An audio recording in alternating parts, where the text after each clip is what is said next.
So, good morning, everybody. Good morning, also on Zoom. Hope my Viennese Sangha is also, I'm sure they are online. Yes, hello to Austria. Yeah, and thanks that you are all here again, and some new faces are here too. Great, hello. Yeah, last talk I spoke about the 6 kinds of dust, and I want to start with a poem by Dogen Zenji.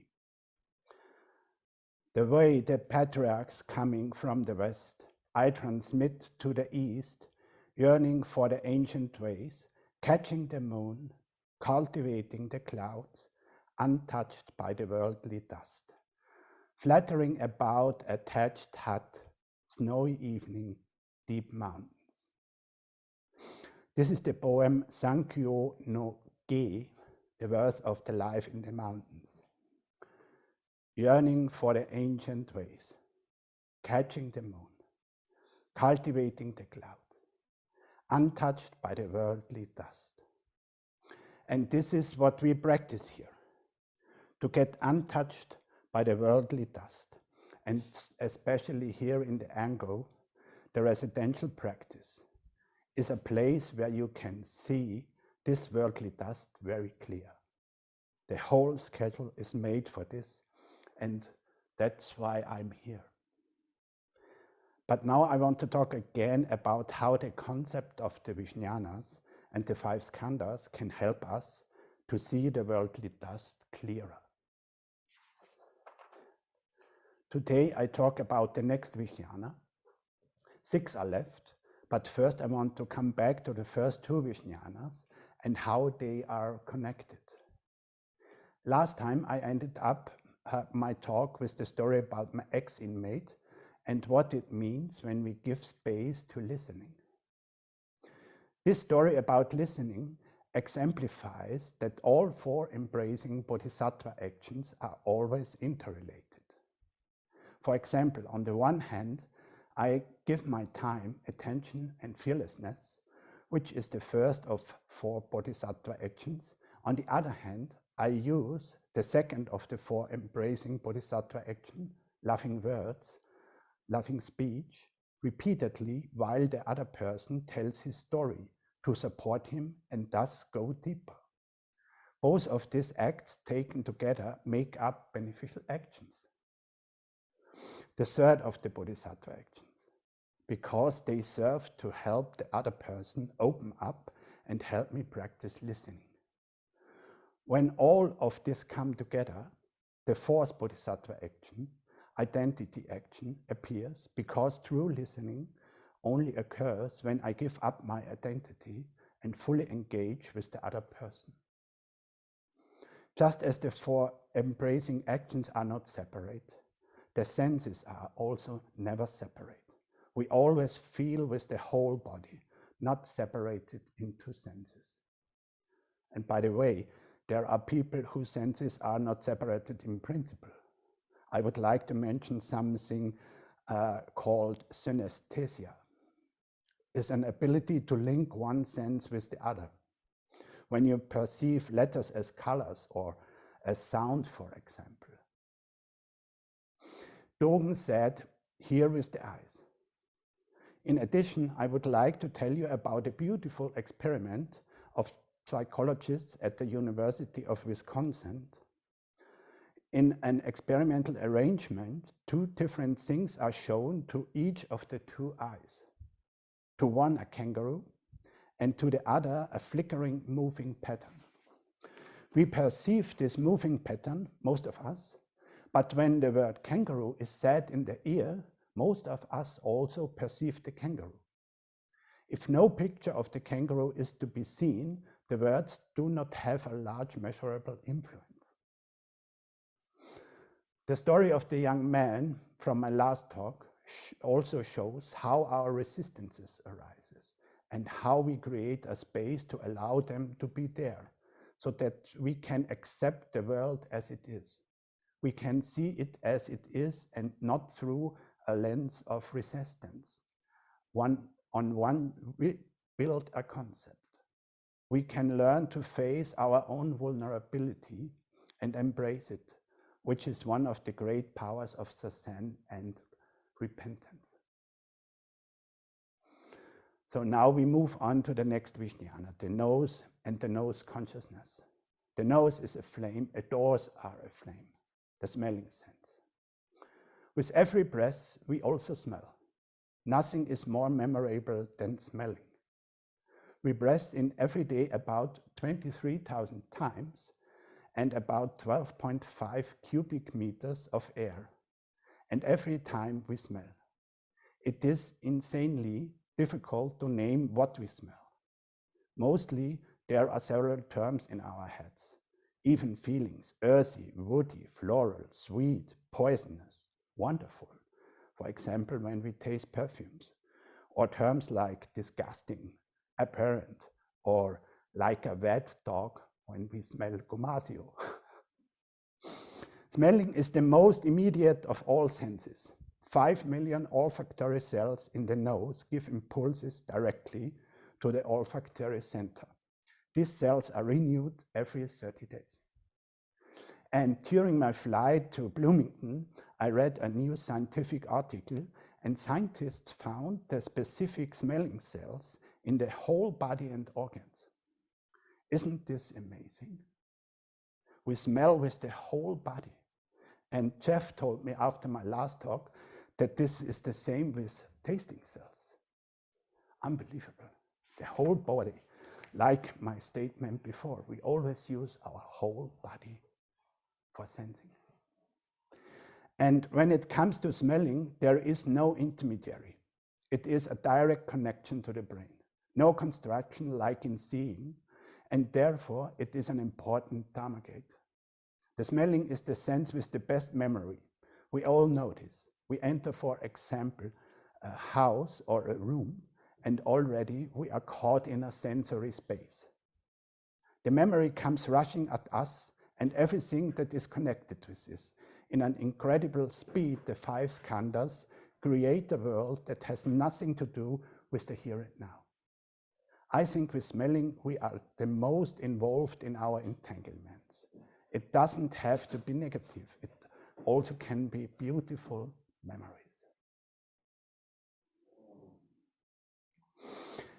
He was conscious of 1,000 odors floating in the air, each one connected with 1,000 thoughts and hopes and joys and cares, long, long forgotten.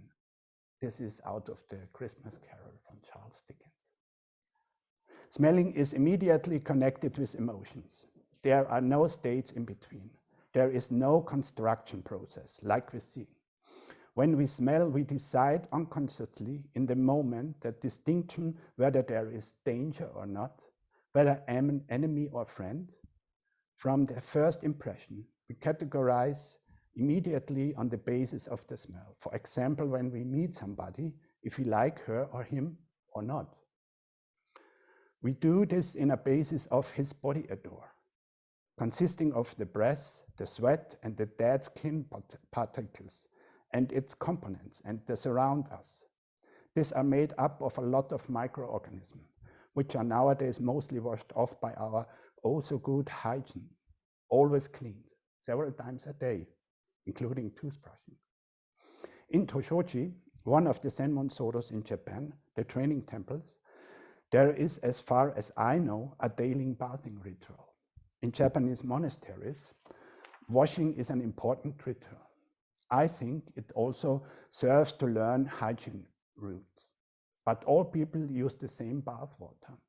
There is, by the way, a theory that until the beginning of the 20th century, there were no allergies because most people bathed in public bathhouses.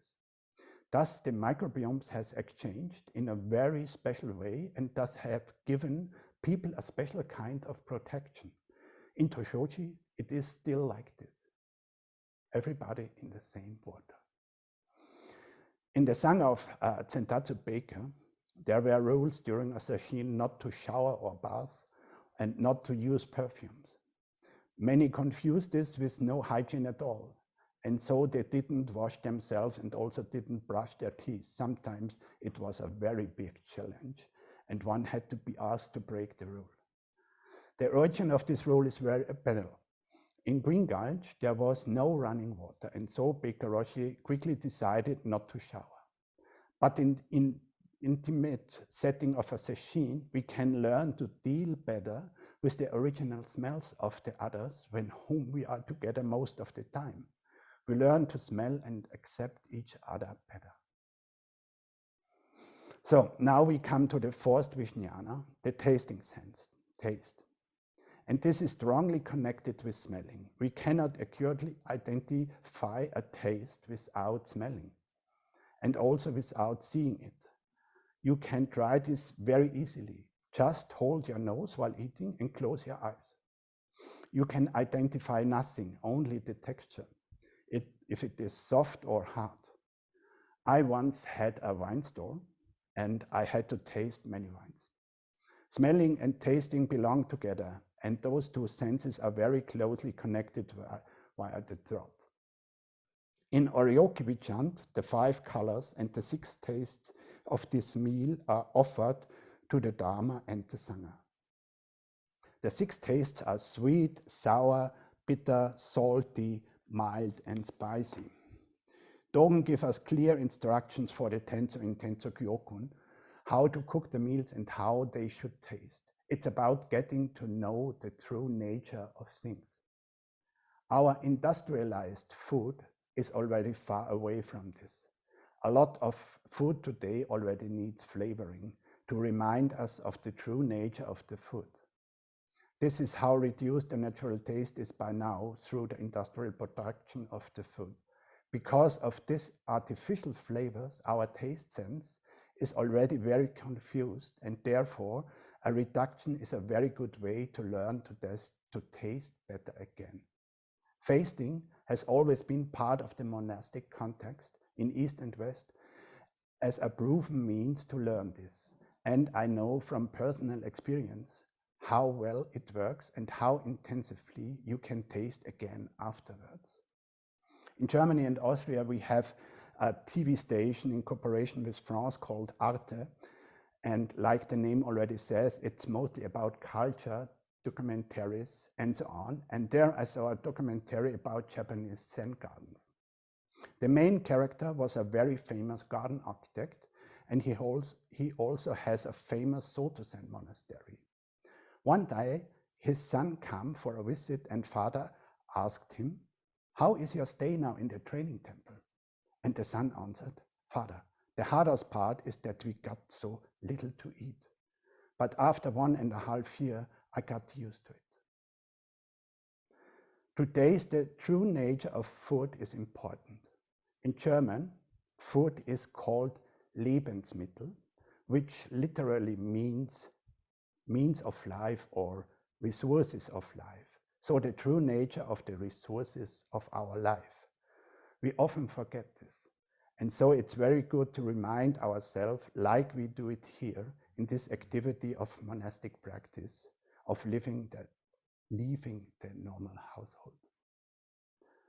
I talked about Ma and the space in between, about Akasha, the 5th element, all about the yogic culture. Now I want to bring in a little bit of our Western culture, about pausing to let the world emerge, the ambitious appearances that become visible in wonder, amazement, or boredom. Merleau-Ponty says, "We constantly forget the fluid and ambitious appearances to go through them directly to the things that are presented by them."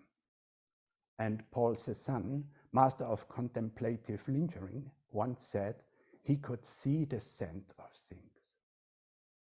This slowing down of the modern world is what we do in Zazen also. We are slowing down and contemplating. In the 16th century, Michel de Montaigne, the famous philosopher, already describes the loss of idleness, which was degraded by Protestant thinking to laziness. Walter Benjamin called deep boredom the dream bird that incubates the egg of experience. And in a way, we incubate our own eggs in Zazen. So now we come to the end with our 5 organ sense consciousnesses. We can explore our body millimeter by millimeter with our practice. In our zazen, we can explore each cell, and we have a lot of them. And each moment, new are born and old ones die. But not only inside our body. Very easily, we can see this on our skin, on the dead skin particles, when we touch and lightly run our fingers over it. If we hold the hand up in the sunlight, we see the dust that we produce thereby. Catching the moon, cultivating the clouds, and untouched by the worldly dust. So now we come to the last of the 5 organ Vijnanas, the touch. The skin is the biggest organ. The skin has millions of sensory receptors per square millimeter, which have sensations, millions of sensory impressions per minute. This is the best example of how we can always perceive only a small part of the whole picture, and how significant it is where our attention goes in this moment. Touch is the 5th stream of experience. That's another word we can use for Vijnanas, the term of Buddhist psychology for consciousness. And remember, it is used more as a verb in the sense of becoming conscious. Touching, feeling, sensing, being touched, a very wide field. At birth, when we leave the womb through the birth channel, the microbiome of the mother is transferred to the child. That's why cesarean children are often more prone to allergies or similar diseases. Today, cesareans are often already applied artificially. 30% of births are cesarean, and more than half of them are planned, probably because mothers are getting older and babies are too big and will not fit through the birth channels.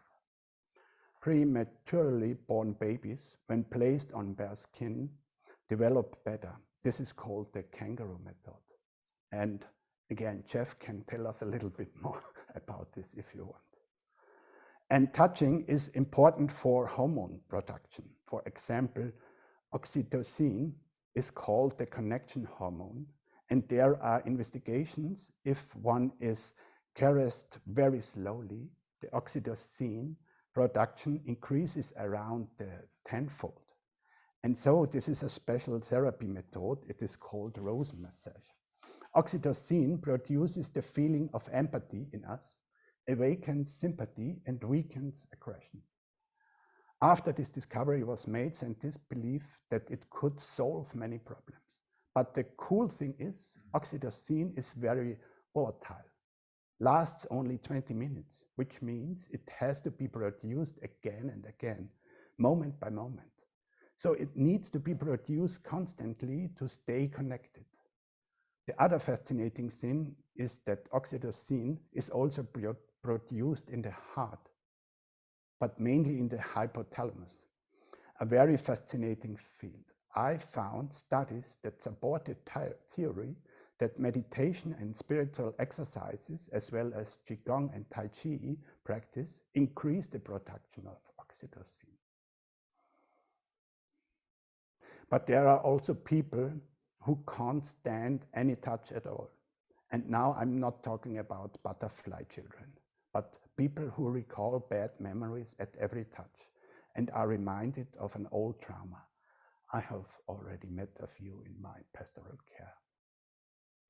We learn about the world by touching it. And I can see that very clearly now with my grandson. The German word for understanding something literally means to grasp something, etwas begreifen. And this means touch something in the sense to dive into the world of that thing. And now the finish to the 5 consciousnesses, those 5 functions, they are connected to the bodily organs. These 5 sense consciousnesses have no capacity to refer to past and future. That is, they are completely momentary and lead to reality. true perception. And that is why I have presented them in such details, because we can refer to them in any moment and they can serve us in a kind of anchor in every moment. The Rinzai monk Ikkyo Sochun, who lived in the 15th century, said, "Every day priests minutely examine the Dharma and endlessly chant complicated sutras. They should learn how to read the love letters sent by the wind and rain, the snow and moon." The five sense consciousnesses are also called the 5 types of preliminary consciousness and are always accompanied by the 6th consciousness, the thinking mind. And this is a Buddhist speciality. The mind is seen as its own perceptible field. And here I have to bring in the 5 skandhas or the 5 aggregates. The first one is rupa, form or materiality. Second is vedana, sensation or feelings. The third is samnya, perception. The fourth is samskara, mental formations, also called embodied conditioning or association or impulses. And the 5th is vijnana, consciousness. All of them will be described later in detail in my next talk. For now, it is important that the first 5 Vijnanas refers to the first skandha, the form. And the first 5 Vijnanas are connected to the bodily conditions, and the following 3 Vijnanas are connected to mental conditions. The 6th Vijnana is called Manu consciousness. The word Manu can be translated as mind or sometimes spirit. The 6th Vijnana is the source of thoughts, concepts, of all mental events. It is the source of our thinking. Manu represents the intellectual functioning of consciousness. And it's also a synonym for Chitta. Chitta is translated mostly as mind, but more in a kind of master of mind, or more the forest, not the tree. The 7th Vijnana is called manas and is connected with the ego. One translation of manas that I found is arrogance, or something in the direction of making up the mind. And the 8th Vijnana is called alaya, and it is also connected with chitta. Chitta points more to the totality of mental phenomena. And as we discussed last time in the question and answer part, the translation of chitta or manu as mind is not sufficient. We in the West see the concept of mind of something not physical, only as a mental entity which exists separately from physical perceptions. We are in contact with the outside world through the sense organs in a dualistic view of the world. We divide the world into subject and object. The word object has its roots in the other, and so this is the Western thinking with the roots in Greek philosophy. According to the teachings of Abhidharma, the mind is not a separate entity residing in the human body. The objects experienced by it are not objective reality. They are mental constructs based on the perception of phenomena. What's more, in Sanskrit you can find 43 distinctions of what we call mind. And in the Abhidharma, there are in total 52 factors of mind associated with consciousness. There are 98 classes of consciousness, which can be further classified into 121 classes. The 52 factors of mind arise and disappear simultaneously with consciousness, have the same object and physical basis. A very complex system. And I cannot get through this Abhidharma thing. The system is really very complex and confusing me. I try to fix it more in an easier way. In German, the word mind is translated as Geist, and Geist also means ghost. So this is very different to the English translation of mind, which means also intellect, thought, opinion, to be careful, and so on. Anyway, we have to emphasize that what we do here is a bodily practice. We explore everything linked with our body to escape from our disembodiment, from our alienation when we are too much in our brain or in our mind.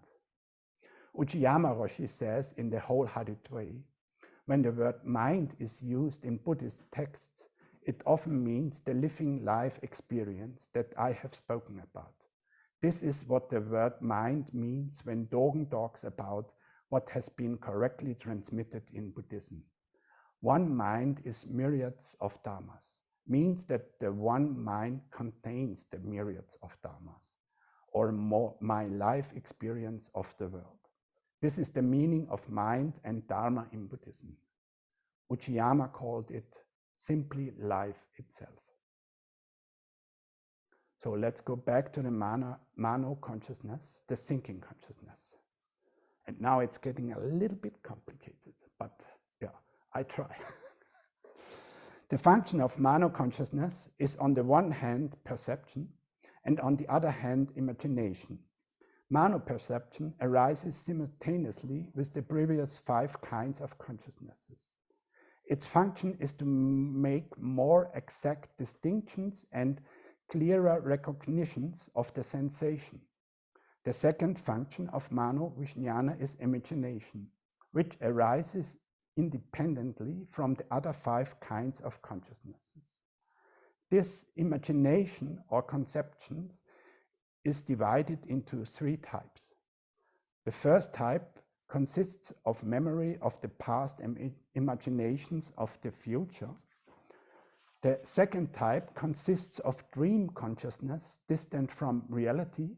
And the third type is intuitive consciousness, which reveals itself in a concentrated awareness state like in samadhi. According to the Buddhist logic, we can understand an object by consciousness in 3 ways: real understanding, conclusory or comparative understanding, and wrong understanding. The first way, the real understanding, is through the previously mentioned mano perception and intuitive consciousness. Mano perception and intuitive consciousness are real understanding in the present. Nothing is added. In Shinko school, this way of understanding is described as the true awakening of the 5 Buddhas at the instant of sitting. An interesting doctrine, says Uchiyama in the Wholehearted Way. Shinko school calls the first 5 consciousnesses the function of wisdom in action. And Dogen Zenji does this in a way too. Wisdom in action. That's why I'm emphasizing the first 5 Vijnanas so much. But before we draw this conclusion between Vijnana skandhas and Bodhisattva action, I would like to talk about the other 2 ways of understanding. First, memory and imagination, and second, dream consciousness. They are both partially included in what I previously called conclusory or comparative understanding and wrong understanding. These 2 are the discriminating mind. I know that one cannot really understand this. I hope I have opened it a bit. But I think this structure, this framework, is important for us to understand how our being is conceptualized, how we function. When I cut my becoming into small pieces, into slices, they become thinner and thinner. Then I can recognize all this when I recognize how my mind is functioning. I can put this in this framework to understand my ego-centered, ignorant being better. I gave all the myriad things space to realize that this is not really me, and so I can let it go. We stay aware in a permanent connection with the object we perceive. Let me explain this with the example of the spider that came closer and closer to the wall in front of my eyes the other day after I started Zazen. I talked about in my second talk, I think. In my mind, I see the spider, and at the same time, I notice a fear arising inside me. Instead of going into the fear, I remain in connection with the spider, the object of my perception. I maintain this field of perception in my awareness, concentrate on the field perception, and thus remain in this intuitive perception, ensure the fear is still there, and I gave space for it. So the fear can be seen and embraced, but I don't cling to it. I stay aware and open the hand of thinking. Try to stay aware in this field with the object and recognize your thinking and don't get caught by it. Stay in this intuitive perceiving. But you can apply this to any action, also to the ones you like and that satisfy you. For example, washing dishes, seeing a cup and noticing what a wonderful pattern this cup has. I like it so much. And so I get in touch. And here is the beginning of suffering. Not that I like the pattern, but in getting attached to it. The suffering starts. That's how we divide the world up and separate ourselves, and suffering starts. And for example, when the cup breaks, our suffering increases. I know this sounds also technical, but the more you practice it, the more it will change and become inherent. And I hope the whole concept is becoming more understandable after the next talk about the skandhas, so please be patient. And you know what comes after patience? Patience. And now, the transcripts of the talks also will be online a few days after this talk, I hope. Yeah, so maybe it's possible to get a better understanding by reading.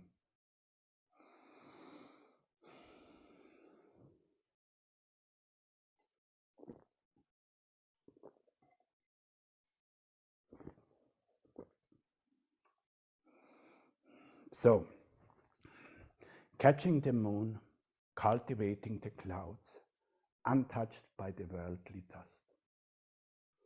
Let us proceed with the sixth mano consciousness. The sixth mano consciousness relates to all objects and to all beings and makes them its content. It has independent functions but relates to the sensation and contents of the first five consciousnesses.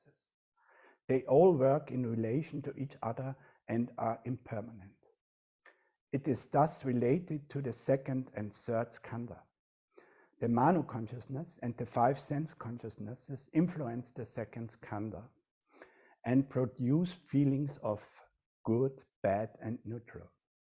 You can also translate it differently and more emotionally. In Sanskrit, it is sukha, pleasant, dukkha, painful, and upekkha, neutral. And I often feel that we are constantly caught in one of these conditions, and for sure, we want to avoid pain. The sensation always arises in the manifestation of the mano consciousness in connection with objects and other circumstances.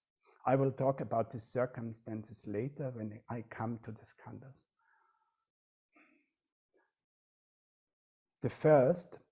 But first, we have to finish the Vijnanas. By the way, the consciousnesses we have gone through so far are not a development or discovery of Buddhism alone. The first five existed already before. In the 5th century, the Indian Yogacara School, the sixth consciousness was added in Vijnana Buddhism. The 7th and the 8th consciousnesses are a development of Mahayana, which went deeper in their exploration. People found or created terms for a deeper and inner consciousness, namely Manas Vijnana, and they also created an explanation for a supra-individual consciousness, the alaya Vijnana. The reason for this development may probably be found in a kind of idealism in Buddhism.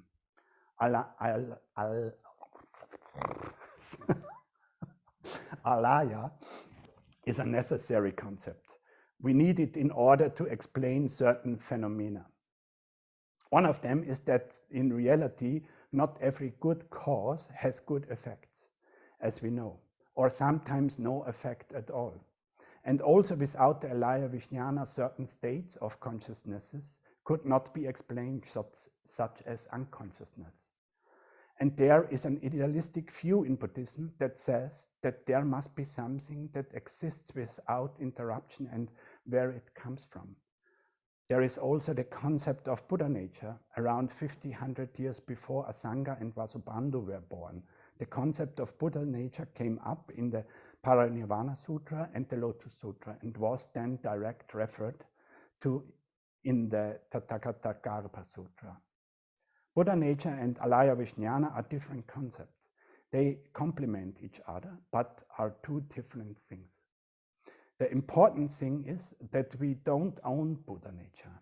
It is more a state. For me, it is a gate through which we can experience our true nature or reality. So we just had the Gensui about Buddha nature. And if you want to dig into this theme, please watch these 3 parts of Shokugensu Busho with Hojo-san.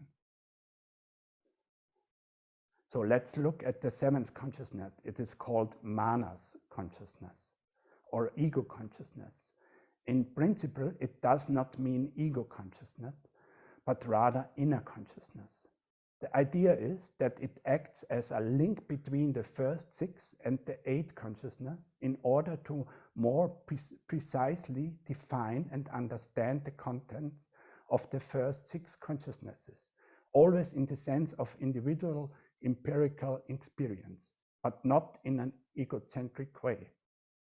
But through the strength of our own egoistic will, our individual side dominates the empirical truth that lies in the sensation of the first 6 consciousnesses, which is therefore often lost. We all know that our own ego is always in delusion, in darkness, kokoro no yami, darkness of my heart. This is often used as a metaphor for our delusion. Our intellectual skills belong to the 6th consciousness. All what appears is not linear in time. The 7th consciousness, in contrast, is temporarily uninterrupted and thus forms this linear stream of consciousness in a timeline which we perceive as I. It fakes a false I, and what is more, grasps this idea of I as an individual property. And here we have our main issue. This manos consciousness builds our stream of what we call life, the things that we identify with. And like I said in my former talks, we have to cut these things with the sword of our wisdom into very thin slices. This way we can see our deluded ego part, the attachment to it, and this is like, oh, this is a part of my ego. Oh, okay, now, okay. But that's not really me. So I don't have to believe this anymore.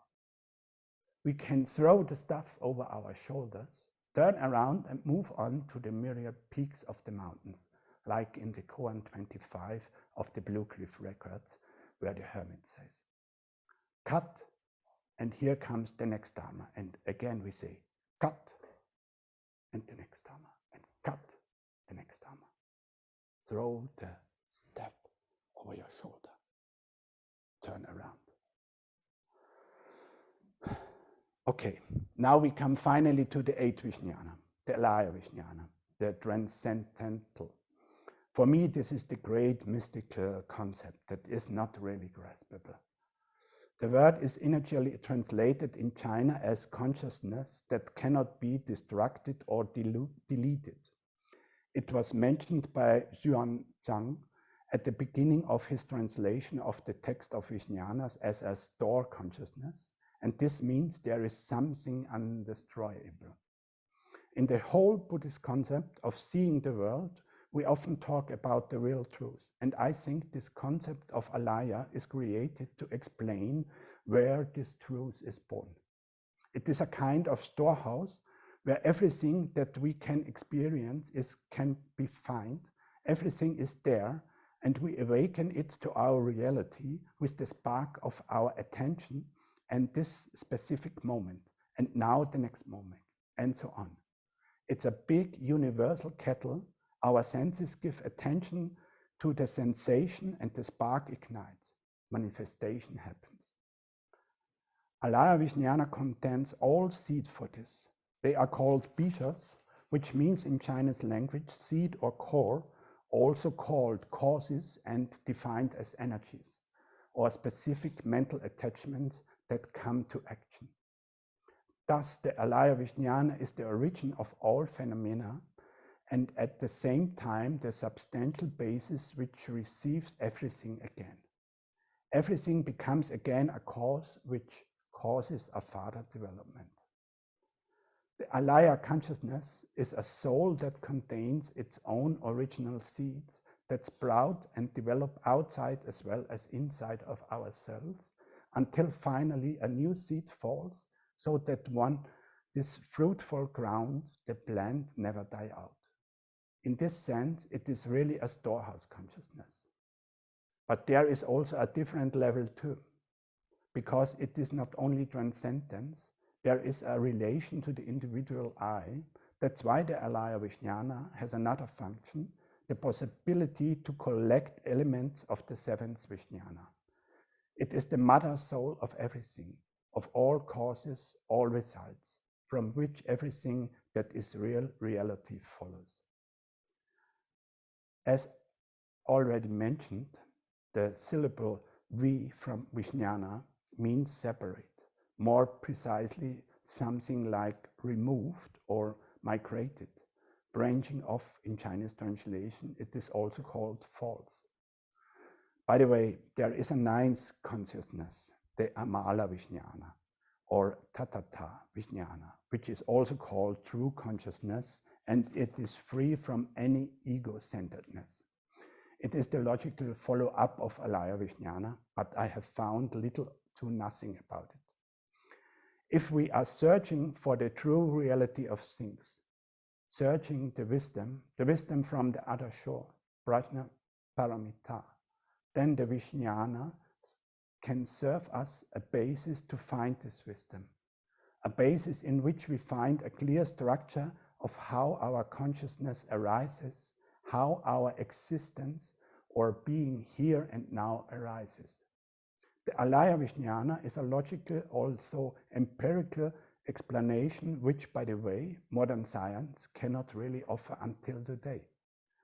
I'm constantly studying the latest theories of consciousness research, and for me the problem of science is, as Merleau-Ponty says, that science does not attend to the object of its research, which is what we do in Zazen. We have the possibilities to see Zazen also in a kind of research laboratory. In our whole physicality and spirituality, our physical and mental existence, in the connection between body and mind.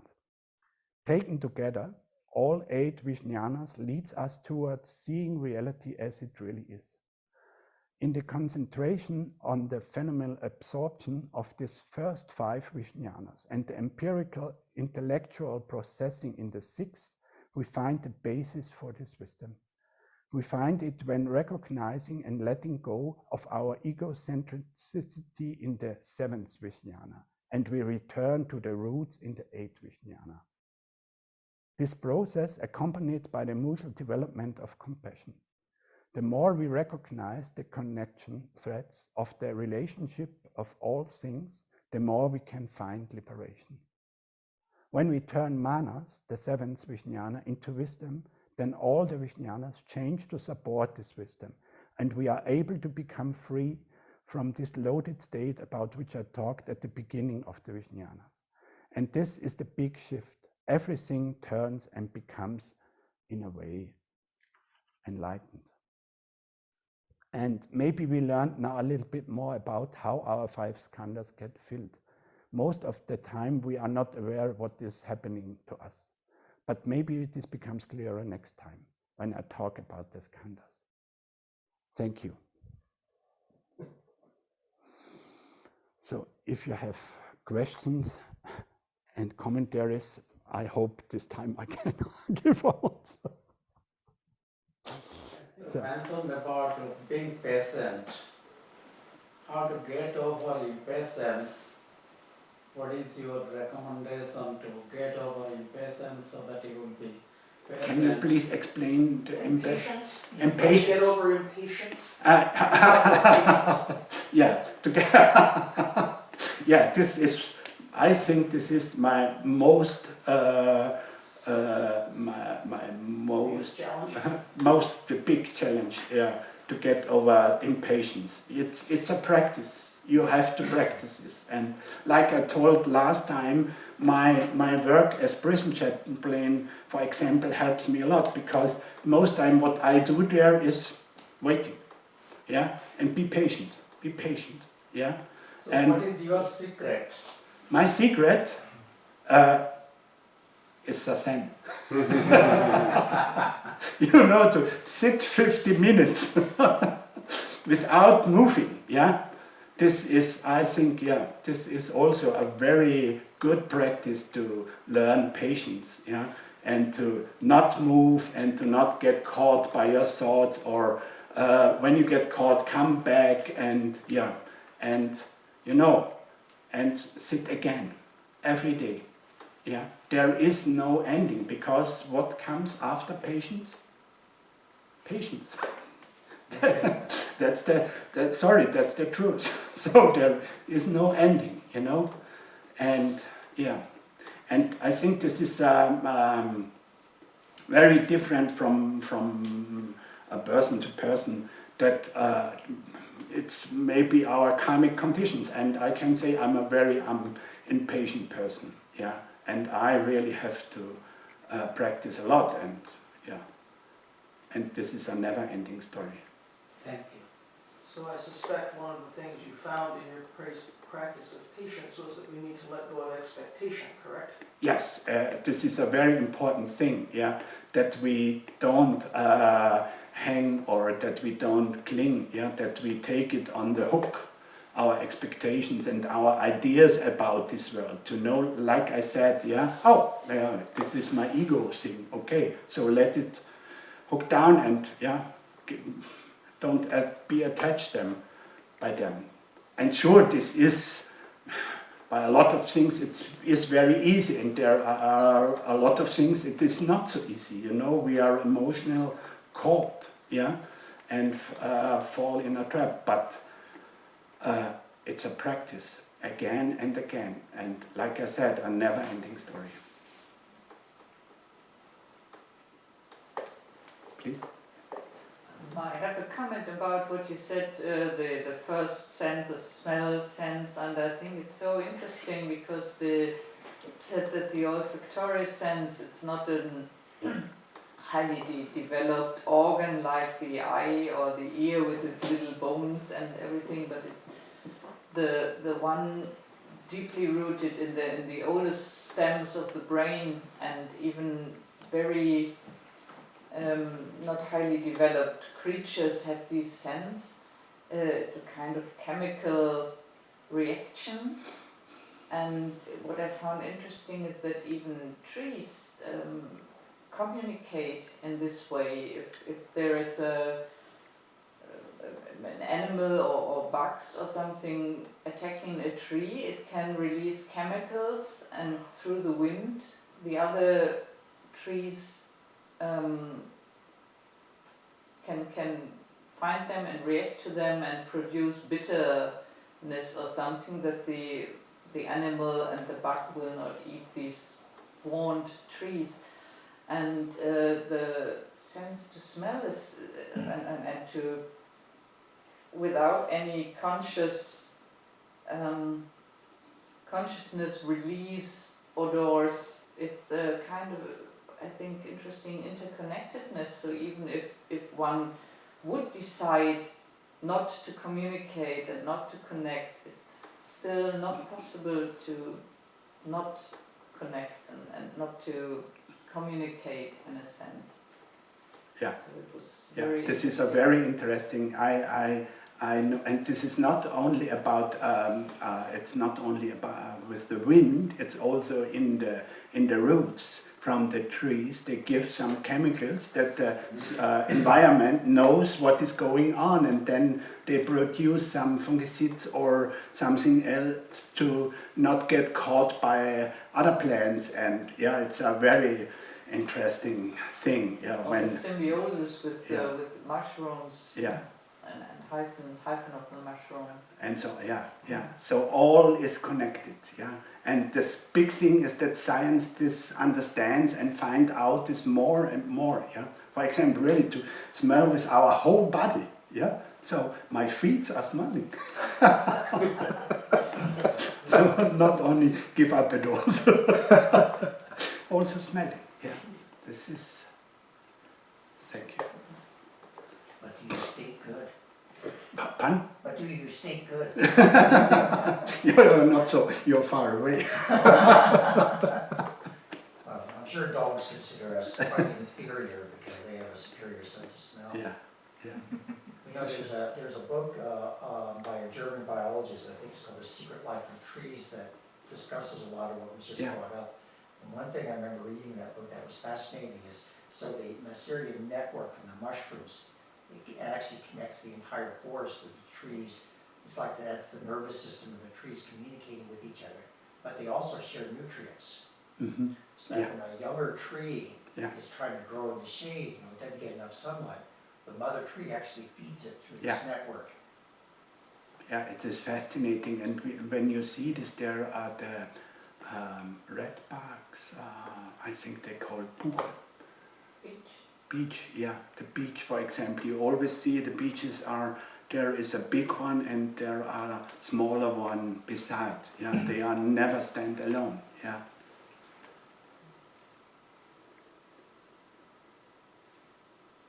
Good.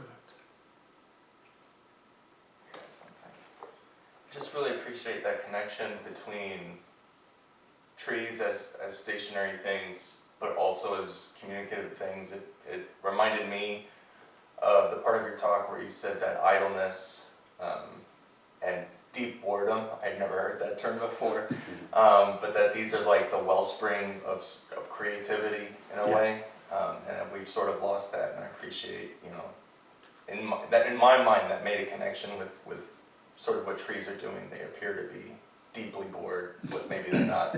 Yeah, and you know, in newer times we lose it completely because we don't get bored anymore. You know, every time we have our mobile, yeah, there's always something we can get in touch and fill our own bubble. Yeah, so for example, children's to make them quiet, they got their iPhone.